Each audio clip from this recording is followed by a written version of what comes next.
مهدي الحائرين ضياء.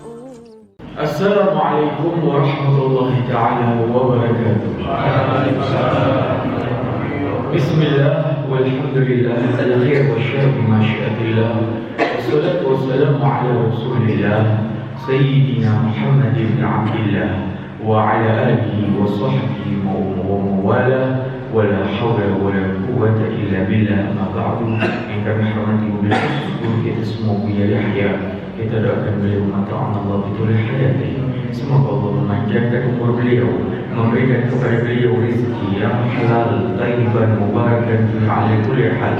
Dan semoga Allah Jalla Jalaluh selalu menjadikan beliau perantara wasilah antara kita dengan baginda Nabi Muhammad sallallahu alaihi wasallam. Yang kami cintai para hadirin hadirat, para penuntut ilmu Allah dan Rasulnya, kita akan memutalaah kembali tafsir yang dulu kita bahas dari surat An-Nasr. An-Nasr artinya pertolongan Allah. Surat An-Nasr yang berisi 3 ayat ini disebut sebagai surat Makkiyah. Sebab walaupun Nabi Muhammad sudah tinggal di kota Madinah, tapi saat itu dikisahkan Nabi Muhammad sedang mendatangi kota Mekah, dan di kota Mekah inilah surat An-Nasr turun. Oleh karena itu disebut sebagai, tapi di Al-Quran disebut sebagai surat Madaniyah, ya. Surat Madaniyah karena Nabi telah hijrah ke kota Madinah.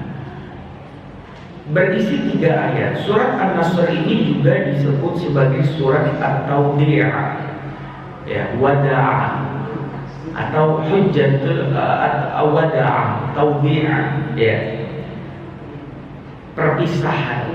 Karena di dalam inti 3 ayat ini seakan-akan Allah menyebutkan bahwasanya telah selesai daripada tugas Nabi Muhammad sebagai nabi, pemberi peringatan, wabashir, dan pemberi kabar gembira, telah selesai dengan berbondong-bondongnya manusia itu masuk ke dalam agama Islam. Oleh karena itu diperintah akhir ayatnya Allah menyuruh Nabi Muhammad untuk memperbanyak membaca istighfar, memperbanyak membaca sabhalah, kalimat tasbih, dan juga kalimat tahmid, hamdalah. Artinya orang yang memperbanyak zikir biasanya akan berkurang waktu dia untuk mengurusin umat manusia. Maka surat ini menjadi tanda bahwasanya Nabi Muhammad memilih antara dia harus tetap tinggal di atas muka buminya Allah mengurus umat, atau dia menghadap Allah Subhanahu wa ta'ala.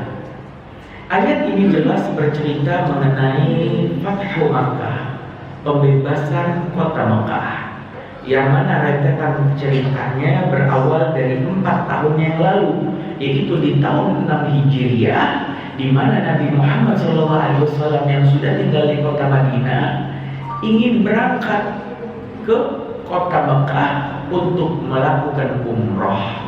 Tetapi umroh Nabi di tahun ke-6 Hijriah dihalangi oleh kaum Quraisy, sehingga Nabi nggak jadi umroh, dan terjadilah perjanjian yang disebut dengan nama perjanjian Hudaybiyah. Di dalam perjanjian Hudaybiyah, sebagaimana disebutkan di dalam kitab Khulasah Nurul Yakin, yaitu ringkasan daripada kitab sejarah yang sebenarnya, yaitu Nurul Yakin, disebutkan tentang 3 perjanjian dalam perdamaian Hudaybiyah. Yang pertama, gencatan senjata yang akan disepakati terjadi selama 10 tahun ke depan. Artinya gencatan senjata, orang Muslim Madinah tidak boleh nyerang kafir Mekah. Begitu juga sebaliknya musyrik Mekah, musyrik Quraisy Mekah tidak boleh nyerang orang Arab Muslim Madinah. Gencatan senjata selama 10 tahun. Selain itu, yang kedua, isi kesepakatannya, hendaknya Nabi Muhammad jangan umroh tahun ini. Jadi mereka disuruh balik, dan Nabi menyepakatinya. Dan yang ketiga, Nabi agak berat untuk sepakat dengan janji ini. Apa? Siapapun, Muhammad, yang datang kepadamu dari warga kami Mekah melarikan diri ke Madinah, ingin masuk Islam, engkau harus membalikan mereka kepada kami selama terjadi gencatan senjata 10 tahun.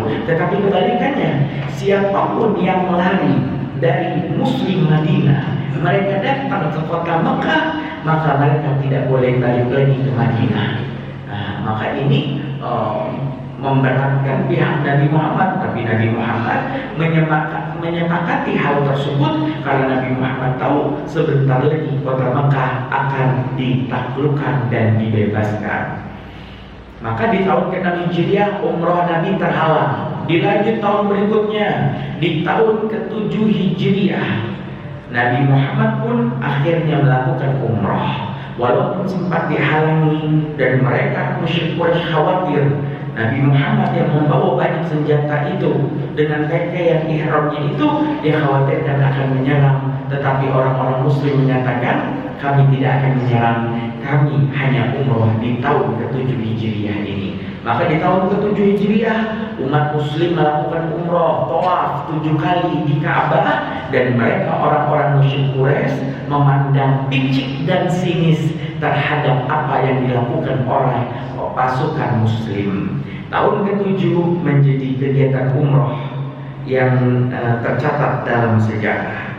Tetapi begitulah, di tahun ke-8 Hijriah terjadilah apa yang tidak diinginkan. Kedua belah yang telah bersepakat melakukan gencatan senjata, ternyata masing-masing dari mereka telah melakukan perjanjian kepada kelompok Arab lainnya. Dikatakan ada 2 kelompok, yang satu namanya Bani Khuza'ah, yang satu namanya Bani Bakar. Salah satu kelompok itu membela pasukan muslim, yang satu lagi membela pasukan Quraisy. Tetapi 2 kelompok ini yang ada ikatan dengan masing-masing kelompok ini, mereka ini ternyata berperang. Dan apa yang terjadi? Orang-orang Quraisy membantu daripada kelompok yang mereka bantu itu untuk menyerang rekan kaum muslimin yang telah bersepakat kepada kaum muslimin. Jadi ini agak bingung kita ya. Ini pasukan muslim, ini pasukan musyrik Quraisy. Mereka punya sekutu, ini juga muslim juga punya sekutu. Antara sekutu ini perang. Mereka perang nggak ada urusan, gencatan senjata, perjanjian Hudaybiyah tetap terjadi. Tetapi apa yang menjadi permasalahan? Pasukan Quraisy membantu sekutu rekan sesama musyriknya itu untuk membantai rekan yang itu adalah sekutu pasukan muslim. Maka Nabi mengetahui hal ini dan dianggap kaum Quraisy itu tidak mematuhi daripada perjanjian sulh Hudaybiyah. Oleh karena itu Nabi mengajak para sahabatnya untuk berbondong-bondong memasuki kota Mekah di tahun ke-8 Hijriah. Inilah awal mula terjadinya Fathu Makkah. Di tahun ke-8 Hijriah, 10.000 sahabat Nabi menuju kota Mekah. 10.000 sahabat Nabi, nanti kita akan jelaskan siapa itu sahabat. 10.000 sahabat Nabi, pasukan dari kota Madinah itu, mereka mendatangi kota Makkah. Nabi menyuruh seorang sahabatnya bernama Khalid bin Al-Walid. Khalid bin Al-Walid untuk memasuki kota Makkah dari dataran rendahnya. Dan Nabi Muhammad memimpin pasukan dari dataran tinggi kota Makkah. Sehingga nanti dikepung dari arah atas Nabi turun bersama rombongan, dan dari arah bawah ada Khalid bin Walid, panglima itu yang memimpin pasukan muslim, jadi mengepung kota Makkah. Sebelum itu di pertengahan jalan ada Abu Sufyan yang belum masuk Islam karena belum Fathu Makkah. Abu Sufyan sebentar lagi masuk Islam. Abu Sufyan siapa? Abu Sufyan ini nanti bakal punya anak namanya Muawiyah. Muawiyah nanti bakal punya anak namanya Yazid yang nanti kita akan ceritakan. Abu Sufyan ini kakeknya Yazid. Abu Sufyan itu belum masuk Islam. Saat itu dia memimpin satu kelompok kecil keluar dari Mekah, memata-matai pasukan muslim yang sedang beristirahat di malam hari di tenda mereka. Apa yang dipantau? Dilihat berapa jumlah hewan yang disembelih. Ada hitungannya. Jadi kalau sekian hewan berarti pasukannya itu sekian pasukan, karena satu ekor hewan untuk sekian pasukan begitu. Jadi ketahuan hanya dengan melihat berapa mereka itu menyembelih unta-unta mereka. Sehingga Abu Sufyan tadi memantau. Nah, dalam kegiatan memantau itu keesokan paginya Abu Sufyan ini tertangkap oleh pasukan Muslim. Dan saat itu Nabi berlaku lemah lembut terhadap Abu Sufyan. Nah, Abu Sufyan saat itu ditangkap oleh paman Nabi namanya Abbas, Sayyidina Abbas. Sayyidina Abbas mendapat perintah Nabi. Kata Nabi Muhammad, wahai pamanku Abbas, tahanlah itu Abu Sufyan, jangan disuruh dulu pulang ke Mekah. Kenapa? Biar Abu Sufyan dan sekutunya menyaksikan betapa banyaknya pasukan Muslim yang akan masuk ke kota Mekah dengan bendera-bendera mereka.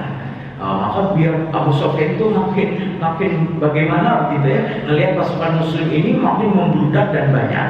Sehingga saat itu Abu Sufyan menyaksikan hal tersebut. Tiba-tiba lewat sahabat Nabi namanya Sa'ad. Ya, sahabat Nabi namanya Sa'ad bawa satu bendera. Sa'ad ini mengatakan, Abu Sufyan, hadhihi al-yawma yawmul malhamah. Hari ini adalah hari pembantaian. Oh, takut Abu Sufyan diomongkan begitu ya. Akhirnya saat berlalu, tiba-tiba lewat Nabi Muhammad di atas kudanya. Abu Sufyan pun mengatakan kepada Nabi Muhammad, Muhammad, apakah engkau ingin datang ke Mekah, ingin membantai daripada keluargamu sendiri, kaum Quraisy itu? Kata Nabi, tidak, aku tidak mengatakan demikian. Maka saat itu Abu Sufyan menceritakan apa yang dikatakan oleh Sa'ad, bahwasanya hari ini adalah Yaumul Malhamah, hari pembantaian. Maka saat itu Nabi Muhammad mengatakan, sungguh telah bohong sahabatku Sa'ad, dan sesungguhnya al-yauma Yaumul Marhamah, hari ini adalah hari penuh kasih sayang, hari persaudaraan. Di hari ini Ka'bah akan memakai kain kiswahnya. Dan Nabi saat itu memberitahukan kepada Abu Sufyan bahwa pasukan Muslim tidak akan membalas dendam. Itulah pasukan Muslim. Karena Nabi tahu nanti Abu Sufyan dan kelompoknya, bahkan penduduk Mekah kaum Quraisy, semuanya akan masuk ke dalam agama Islam afwaja, secara berbondong-bondong. Maka Nabi saat itu langsung memberikan hukuman kepada Sa'ad karena berani mengatakan sesuatu yang tidak Nabi perintahkan. Maka Nabi menyuruh panji bendera yang dibawa oleh Sa'ad untuk diberikan kepada putranya Sa'ad. Ya, artinya dikenai sanksi. Jadi kita dapat sejarah Nabi juga memberikan sanksi kepada sahabatnya apabila ditemukan melanggar aturan. Maka Nabi masuk dari arah atas, tidak ada yang menghalangi Nabi.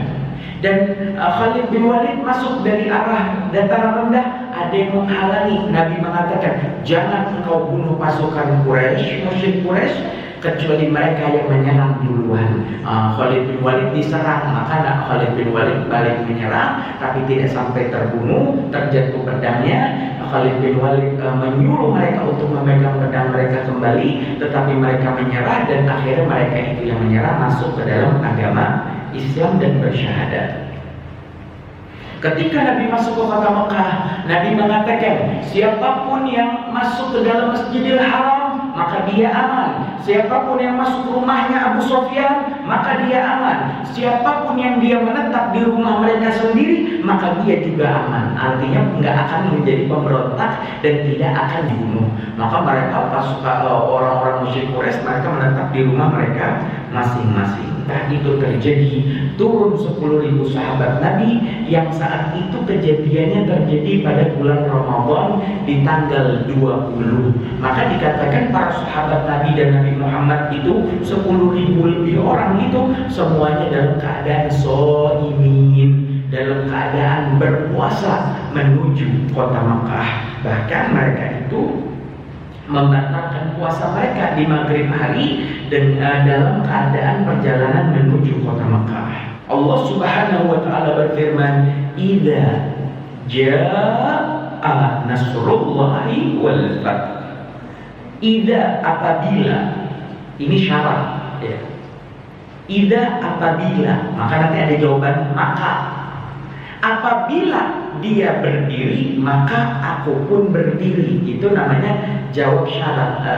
Ada syarat, kemudian timbul jawab. Nah, syaratnya apa? Idza, apabila, berarti nanti akan ada jawabannya. Idza jaa, apabila telah datang nasrullah, pertolongan Allah, wal fathu, dan penaklukan dari Allah, pembebasan dari Allah. Apabila pertolongan dan penaklukan dari Allah itu telah datang, wa ra'aita, bersamaan dengan itu, ra'aita, engkau Muhammad telah melihat annas, manusia, fi dinillah, di dalam agama Allah itu afwajan, mereka berbondong-bondong masuk. Yadkhuluna fi dinillah, mereka manusia akan masuk fi dinillah, di dalam agama Allah, afwajan, berbondong-bondong. Jadi kata Allah, apabila suatu saat nanti telah datang pertolongan Allah dan pembebasan dari Allah, dan engkau melihat manusia itu masuk ke dalam agama Allah, masuknya bukan 1-2 orang tapi berbondong-bondong, maka apa ini? Kalau engkau datang di hari itu, engkau menemukan hari itu ada pertolongan Allah, manusia banyak yang masuk Islam, maka apa permintaan Allah kepada Nabi Muhammad? Fasabbih bihamdi rabbika wastaghfir. Nabi Muhammad diminta melakukan 3 hal. Fasabbih, bertasbihlah engkau, sucikanlah Allah. Bihamdi rabbika, dan juga pujilah Tuhanmu Allah dengan kalimat hamdalah. Wastaghfir, dan minta ampunlah kepada Allah. Innahu kana tawwaba, karena sesungguhnya Allah adalah Zat yang Maha memberikan taubat. Maka Nabi Muhammad diperintah untuk jangan lagi ngurus umat, tapi karena agama sudah selesai, tugas Nabi Muhammad menyebarkan agama sudah selesai, maka tugas Nabi adalah ayo menghadap Allah Subhanahu wa Ta'ala dengan zikir dan ibadah hanya untuk Allah Jalla Jalaluhu wa Azamatuh. Di lain ayat Allah Subhanahu wa Ta'ala berfirman, idza ja'al haqqu wa zahaqal batilu innal batila kana zahuqa. Apabila kebenaran itu datang, maka yang namanya kebatilan pasti lenyap. Kebatilan itu rapuh, gampang lenyap. Kemaksiatan, kegelapan itu gampang sekali jatuhnya. Syaratnya apa? Mau kebatilan itu jatuh, datang dulu kebenaran. Kalau kita nggak pernah mendatangkan kebenaran, kebatilan itu dia akan berjaya. Tapi ketika kebatilan itu yang rapuh itu didatangi oleh kebenaran, maka lenyaplah kebatilan itu, karena kata Allah, innal batila kana zahuqa. Karena kebatilan itu adalah pasti akan lenyap. Begitulah dengan kegelapan di masa jahiliyah yang akhirnya didatangi oleh cahaya keesaan Allah, cahaya syariat Allah, cahaya Nabi Muhammad, sehingga saat itu kegelapan jahiliyah pun daripada hukum-hukum yang ditentukan tanpa dasar ilmu itu pun akhirnya lenyap, karena memang kebatilan akan segera lenyap. Ma'asyiral muslimin rahimakumullah, kami diperintah untuk mengucapkan sabahalah, hamdalah, dan istighfar. Perlu diketahui dosa ada 2. Ada dosa besar, ada dosa kecil. Dosa besar yang diketahui itu adalah dosa besar karena ada dukungan dari nas-nas Al-Quran dan juga ditemukan nas-nas hadis tentang larangan melakukan hal-hal tersebut, sehingga dia disebut sebagai dosa besar. Ada satu ulama mengarang satu kitab bernama kitab Al-Kabair, kumpulan 70 dosa besar. Ya, kumpulan 70 dosa besar.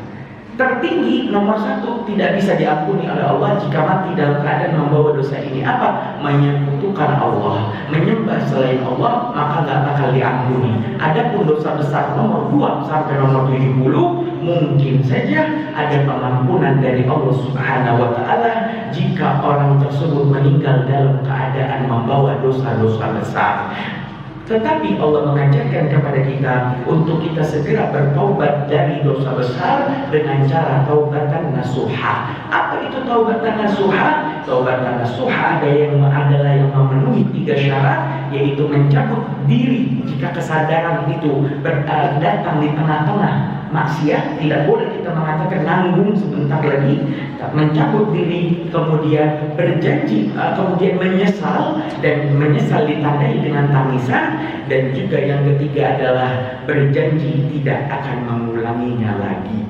Ya, janji dulu. Ya, bukan malah bangga cerita tentang dosa-dosa yang telah lampau di masa muda. Dia cerita kepada teman-temannya, maka orang ini dia tidak menyesal, dan dia tidak ada penyesalan. Dia bahkan bangga dengan maksiatnya. Maka taubatnya bukan taubat nasuha.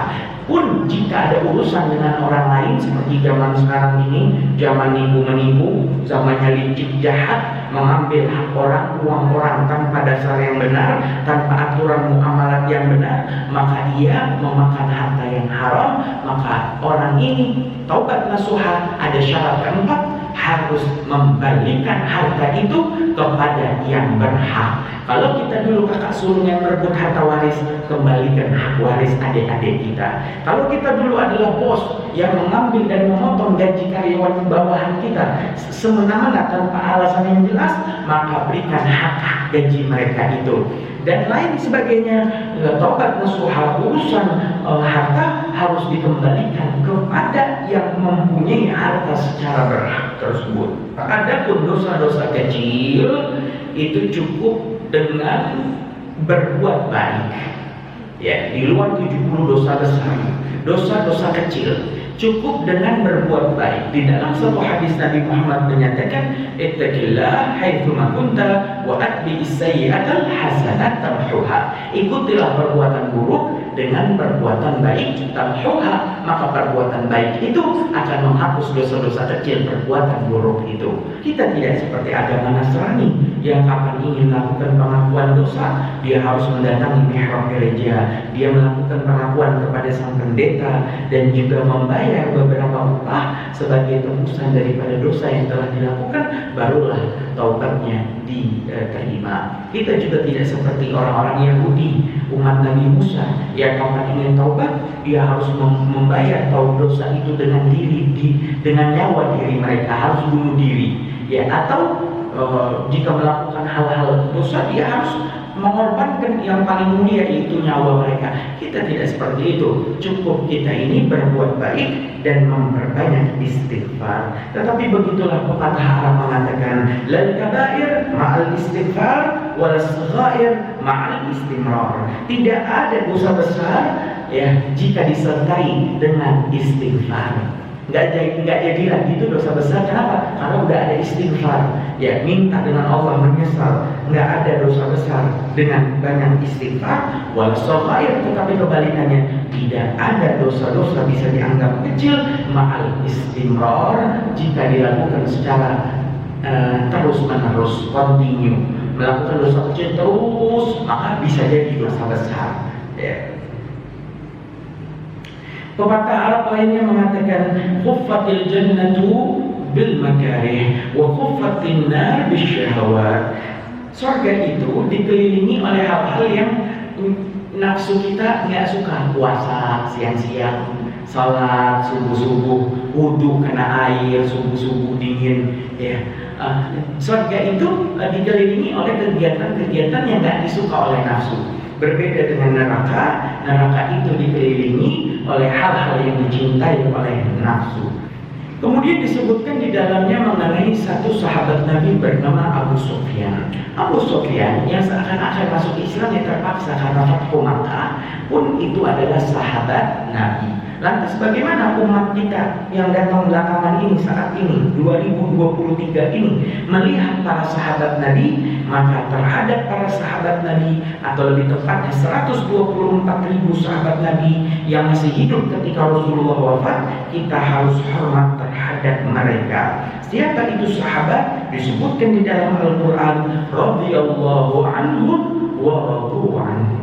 Radhiyallahu anhu, Allah ridha dengan mereka sahabat Nabi Muhammad. Bukan hanya Allah yang ridha dengan mereka, mereka pun ridha dengan Allah sebagai Tuhannya. Ya, ashabi kan nujum, sahabat-sahabatku bagikan bintang-bintang di langit. Fi ayyihi muqtadaitum, di sahabat manapun engkau ikuti, ihtadaitum, maka engkau akan mendapatkan petunjuk dan hidayah. Kalau ada nelayan biasa mancing di laut, dia berangkat pagi, dia mancing sampai malam. Pas malam dia mau pulang, tapi dia nggak tahu arah pulang karena di tengah laut. Dia nggak tahu mana selatan, mana utara, ya, mana barat, mana timur. Dia bingung harus ke arah mana dia mendayung. Dia dengan gampang melihat saja bintang-bintang itu jika tidak mendung. Melihat satu bentuk bintang, maka itu menandakan ini adalah arah barat. Sedangkan rumahku di arah timur, maka aku harus balik 180 derajat ke arah timur. Maka dengan hanya ada petunjuk bintang-bintang yang bentuk itu menunjukkan arah selatan, utara dan lain sebagainya, itu engkau akan mendapatkan petunjuk. Maka kata Nabi, sahabatku bagikan bintang di langit. Di bintang manapun engkau ikuti, engkau dapat petunjuk. Di sahabat manapun engkau ikuti, engkau juga akan mendapatkan petunjuk. Tetapi jangan kita lupa satu nasihat yang disebutkan oleh Imam Ibn Ruslan dalam kitabnya Sohbati Zubat, 1080 syair nazam fikih tentang ibadah, muamalah, munakahat dan jinayah. Di awalnya beliau menuliskan tentang akidah, di akhirnya beliau menuliskan tentang tasawuf, ilmu tentang hati. Di dalam pembahasan akidah disebutkan tentang bagaimana kita merespon ketika kita mendengar cerita-cerita dari para sahabat Nabi Muhammad SAW, terutama di dalam perang Jamal, di mana Sayyidina Ali melawan Siti Aisyah, yang dua-duanya adalah keluarga Nabi, yang satu sepupu dan menantu Nabi, yang satu istrinya Nabi. Kok bisa berperang? Padahal zaman Nabi kubu yang berperang itu antara Muslim dan kafir. Kok ini Muslim dengan Muslim, satu kubu Sayyidina Ali dan satu kubu Siti Aisyah dalam kisah perang Jamal, atau dalam kisah perang Siffin, di mana Sayyidina Ali melawan sahabatnya sendiri, yaitu Sayyidina Muawiyah, putranya Abu Sufyan. Nah, Abu Sufyan akhirnya punya putra, tapi ya begitu juga seakan-akan dia menyerang Sayyidina Ali. Nah, ini sahabat ketemu sahabat versus sahabat, begitu kan? Atau dalam perang Nahrawan, di mana pasukan Muslim Sayyidina Ali melawan Khawarij, pasukan Muslim tapi yang mereka memberontak. Dalam 3 perang ini, bagaimana respon kita umat Islam ketika mendengar cerita-cerita tersebut? Maka Al-Imam Ibn Ruslan menyarankan kepada kita, wa ma jara bainas shihabi nasbutu anhu, dan apapun yang terjadi di antara para sahabat Nabi, akhlaknya kita nih umat akhir zaman, nasbutu anhu, diem, jangan ikut komen. Udah, kita cukup tahu aja sebagai wawasan. Sahabat Nabi mau bagaimana? Ini derajatnya sahabat Nabi.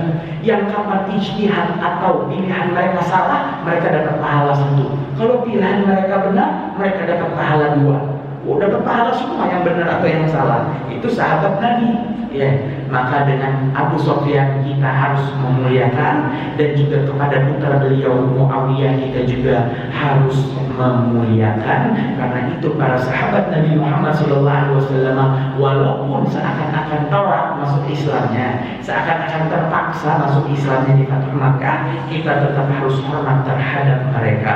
Berbeda dengan putranya Muawiyah namanya Yazid, yang memberikan perintah kepada satu panglima untuk menghalangi Sayyidina Husain yang ingin datang ke negeri Syam, dihalangi di satu tanah bernama Karbala, sehingga akhirnya Sayyidina Husain dan keluarga Nabi, banyak cucu cicit Nabi terbunuh, dan itu semua karena Yazid. Nah, Yazid ini bukan sahabat lah ya.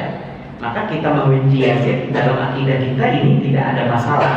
Tapi kita benci kepada ayahnya Yazid, Muawiyah, ini bermasalah, karena Sayyidina Muawiyah adalah sahabat Nabi Muhammad sallallahu alaihi wasallam. Bismillahirrahmanirrahim. Alhamdulillahirabbil alamin. Allahumma shalli ala sayyidina Muhammad wa ala sayyidina Muhammad. Allahumma alif baina qulubina wa aslih dhata bainina wa hdina subul salam wa najina min al-dhulumati ila an-nur wa wajjina min al-fawahish ma dhahara minha wa ma batan wa barik lana fi asma'ina wa absarina wa qulubina wa azwajina wa dhurriyyatina wa tub 'alaina innaka antat tawwabur rahim. وجعلنا شاكرين لنعمتك مثنين عليها كبيرها وأنعم علينا. اللهم اغفر ولوالدي وارحمهم كما ربوا صغارا. ربنا آتنا في الدنيا حسنة وفي الآخرة حسنة وقنا عذاب النار. وصلى الله على sayyidina Muhammadin nabiyil ummi wa ala alihi wa sahbihi wasallam walhamdulillahi rabbil alamin wallahu muwaffiq ila aqwamit thariq. Wassalamualaikum warahmatullahi taala wabarakatuh.